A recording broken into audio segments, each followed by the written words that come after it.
bersamamu dan bersama rohmu. Inilah Injil suci menurut Matius. Dimuliakanlah Tuhan. Pada suatu hari, Yesus keluar dari rumah dan duduk di tepi danau. Maka datanglah orang banyak berbondong-bondong lalu mengerumuni dia. Sehingga Yesus naik ke perahu dan duduk di situ. Sedangkan orang banyak semuanya berdiri di pantai.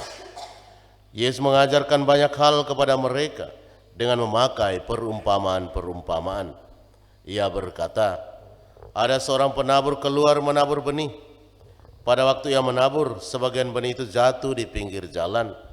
Lalu burung-burung datang memakannya. Sebagian jatuh di tanah yang berbatu-batu, yang tidak banyak tanahnya. Lalu benih itu pun segera tumbuh karena tanahnya tipis. Tetapi sesudah matahari terbit, layulah tumbuhan itu dan menjadi kering, karena ia tidak berakar. Sebagian lagi jatuh di semak duri. Lalu makin besarlah semak itu dan menghimpitnya sampai mati. Dan sebagian jatuh di tanah yang baik, lalu berbuah. Ada yang 100 ganda, ada yang 60 kali ganda, dan ada yang 30 ganda. Barang siapa bertelinga untuk mendengar, hendaklah ia mendengar. Demikianlah sabda Tuhan. Terpujilah Kristus. Barang siapa bertelinga, hendaklah ia mendengar. Bapak, Ibu, saudara-saudari, umat beriman yang terkasih dalam Kristus.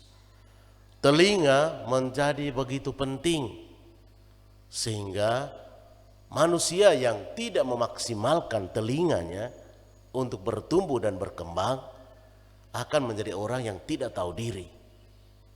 Dia akan menganggap bahwa semua omongan sama saja, semua teguran sama saja dari siapapun, karena telinganya tidak berfungsi.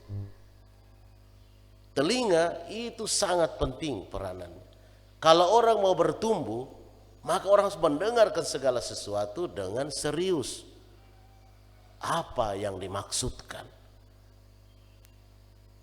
Karena kalau selalu menganggap bahwa oh saya memang tipenya begini, itu berbahaya. Artinya telinga kita tidak berfungsi dan menganggap semua orang sama saja.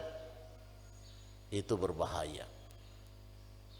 Dan orang akan merasa bahwa orang lainlah yang salah karena ia main dalam pikirannya sendiri. Ia selalu merasa bahwa saya benar. Maka hati-hati menggunakan telinga kita untuk menyaring.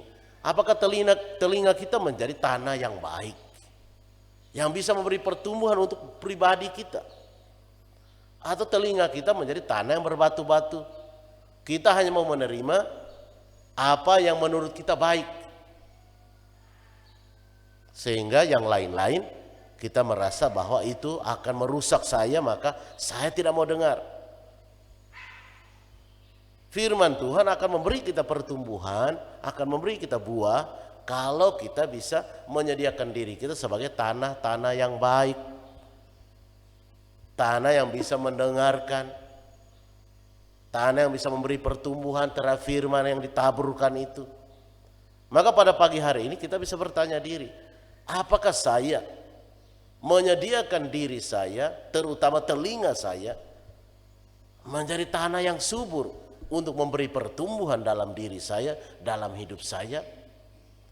Ataukah saya sudah menutup diri sebagai tanah yang berbatu-batu, tanah yang hidup di semak duri, dan selalu merasa bahwa saya memang sudah begini, saya tidak bisa lagi merubah diri? Kalau sudah menutup diri seperti itu, maka semuanya menjadi tidak bermakna. Tuhan Yesus pada hari ini berkata kepada kita semua, siapa yang bertelinga, hendaklah ia mendengar. Apakah telinga kita berfungsi untuk mendengarkan? Hanya kita dan Tuhan yang tahu. Semua Tuhan memberkati kita. Amin. Amin.